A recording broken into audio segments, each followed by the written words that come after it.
Bonjour à tous et à toutes, ici Nicolas de Montréal. Je suis en Beauce présentement et c'est la deuxième partie et deuxième vidéo sur le sujet de la permaculture. Disons que c'est un prétexte pour commencer à faire des vidéos sur ma chaîne YouTube.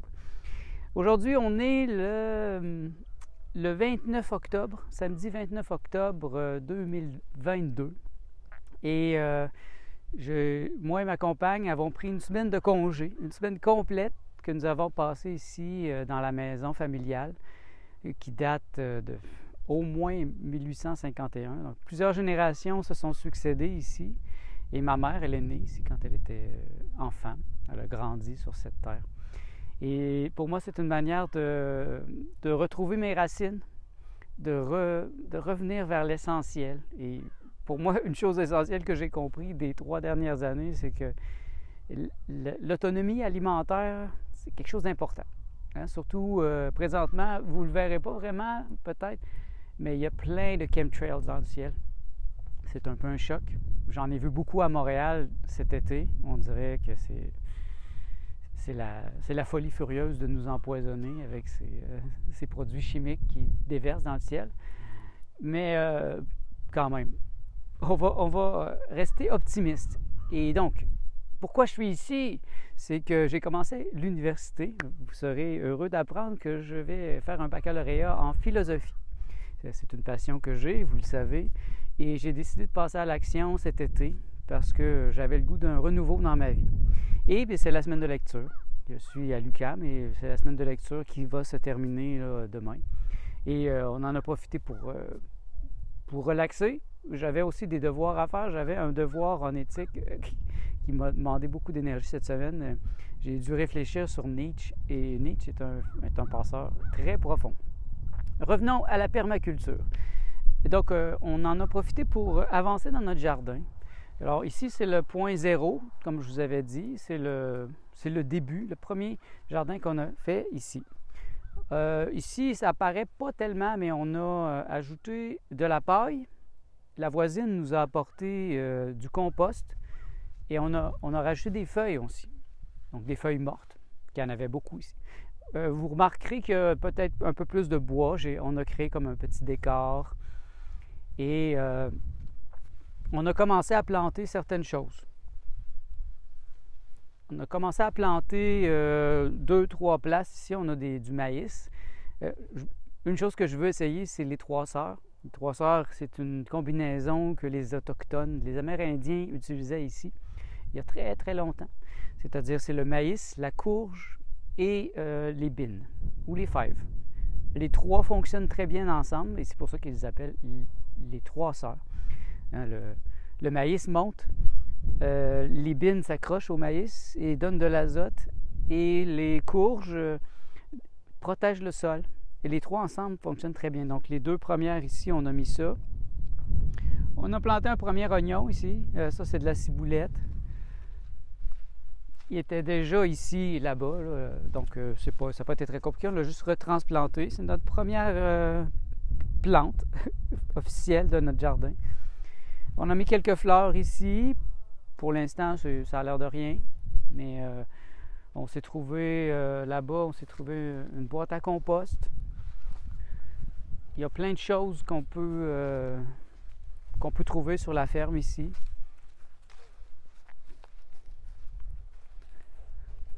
Donc ici, on va jeter tout ce qui est organique. On va créer éventuellement du compost, tous les déchets de cuisine, les fruits et légumes en tout cas.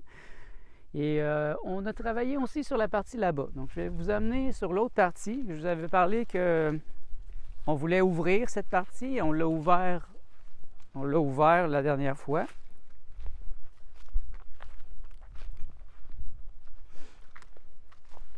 Donc ici, ça sera plutôt l'intérieur du jardin, un jardin intérieur plutôt. Et comme vous voyez, on a vraiment créé une zone de culture ici. On ne sait pas encore qu'est-ce qu'on va mettre. Pour l'instant, on va attendre parce qu'on a juste mis de la terre. Il faudrait remettre de la paille par-dessus. On a libéré un peu les framboises. Hein. Martha elle a beaucoup travaillé sur les framboisiers. C'est très important pour elle. Et on a encadré les diverses zones. C'est juste pour nous donner une meilleure idée. Comme vous voyez, ici, ça va être une zone beaucoup de framboises sauvages. Et on a fait des petits chemins.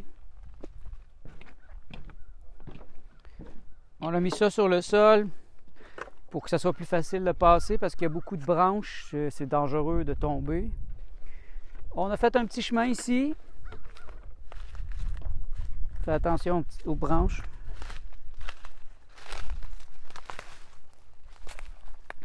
Ici, on pensait peut-être faire des marches, éventuellement, pour que ça soit plus facile. Bien là, pour l'instant, c'est brut.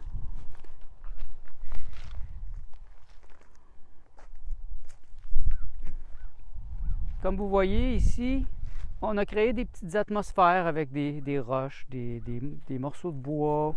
Et ça, c'est un des principes de la permaculture, c'est d'amener les insectes, d'amener des petits animaux. Donc, ça prend des endroits où ils vont se cacher.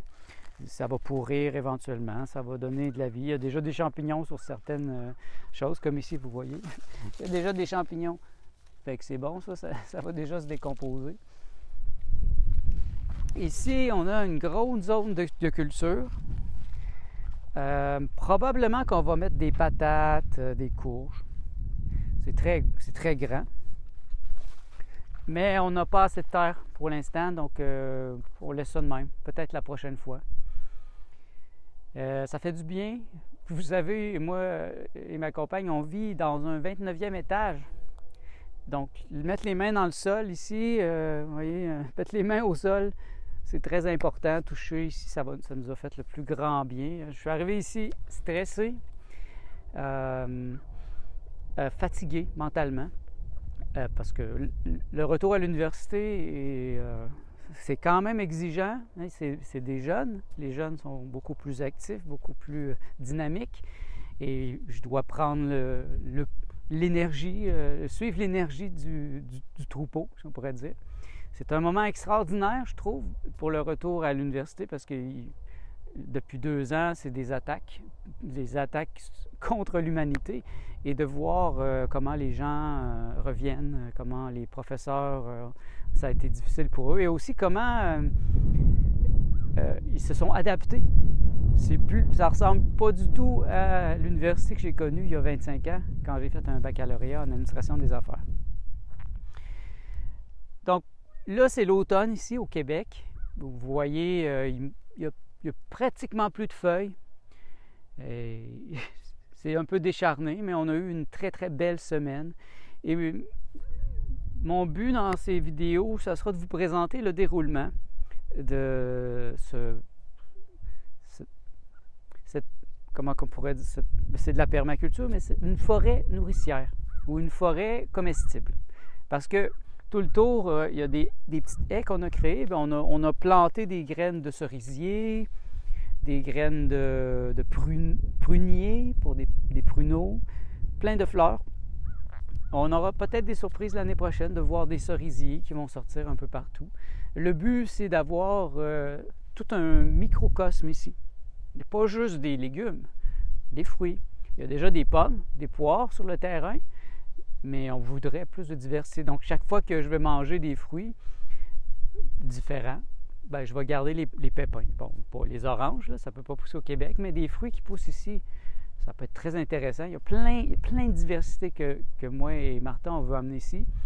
Un des buts aussi, c'est d'éveiller l'intérêt dans notre famille, que ça soit aussi ludique, parce que ici, c'est un peu, c'est la famille de ma mère, donc c'est des gens plutôt âgés. Les jeunes viennent moins. Si on pouvait renouveler pour renouveler un peu l'énergie en ayant un projet collectif, bien, tant mieux. Et le but, bien, c'est d'avoir aussi une production alimentaire assez importante l'année prochaine. Ce que j'aimerais, c'est pouvoir en donner aux voisins. La voisine juste à côté, vous voyez, c'est des vaches. C'est une fermière, c'est des fermiers. Ils nous ont donné le compost. J'aimerais bien leur rendre l'appareil en leur donnant des beaux légumes l'année prochaine. Et donc, comme je disais, c'est l'automne. Il n'y a pas grand-chose qu'on peut faire, mais il y a tellement de choses qu'on peut faire en même temps. On a travaillé beaucoup depuis une semaine. Au début, ça a été plus difficile. On a plutôt fait un feu dans le fond. On a relaxé. J'ai fait une belle expérience psychédélique dans le fond du terrain où j'ai repris contact avec moi-même pour comprendre mieux ma place ici, ma place dans le monde. Ça l'a brassé depuis 2 ans. C'est un moment incroyable dans les familles, dans toutes les familles. Il y a eu des ruptures, il y a eu des révélations, il y a des changements profonds. Et puis dans ma famille, il y a eu ça aussi. Et beaucoup de gens ont arrêté de venir ici, à la campagne. Donc, je souhaite qu'un projet de permaculture puisse aider les gens, à les inspirer à venir. Et qui sait, peut-être ils vont demander à faire un autre carré à côté où ils peuvent cultiver et on peut faire des échanges. Peut-être qu'on va revenir en novembre. Ici, déjà, il y a eu de la gelée ce matin. Donc, c'est possible qu'en novembre, il y ait déjà de la neige. On ne le sait pas encore. Donc, mais si on vient, on va voir si on peut continuer à travailler. On va faire tout ce qu'on peut avant l'hiver. Et puis après ça, probablement qu'on va travailler à l'intérieur, voir si on peut faire des petites cabanes à oiseaux, des choses simples. Et le vrai travail de semences va se faire au printemps. Et puis d'ici là, j'espère que je vais vous reparler un peu plus de la permaculture. Pourquoi j'ai un projet de permaculture? Ça, j'ai le goût de vous en parler. J'aimerais vous parler aussi de mes armoiries que vous allez voir, que vous avez vu au début de cette vidéo et à la fin de cette vidéo. Ça, c'est une nouveauté. Dans les 2 dernières années, j'ai créé mes armoiries. Je remercie Samy de Mortreuil, un ami qui reste à Rimouski, qui m'a inspiré à créer des armoiries. Je vais vous expliquer pourquoi j'ai créé mes armoiries. Je pense que c'est important dans un moment présentement d'être souverain. La souveraineté de l'être est fondamentale et pour moi, c'est une manière de ramener la souveraineté au cœur de ma vie. Je pense que je vais conclure sur cela aujourd'hui et je vous remercie d'être à l'écoute et si vous avez des conseils, des suggestions, n'hésitez pas à m'en faire part. Ceux d'entre vous qui connaissent l'espagnol, qui parlent l'espagnol, qui comprennent l'espagnol, ma compagne va faire une vidéo similaire sur sa propre chaîne. Donc, je vous donnerai le lien vers sa vidéo pour voir l'aspect féminin. Et bien, merci. Et je vous souhaite vraiment d'être heureux dans un monde où tout est en changement. Et je pense qu'il faut revenir vers des valeurs comme la permaculture, qui est un respect de la nature, une compréhension profonde de la nature et de l'être humain. On se revoit dans la prochaine vidéo.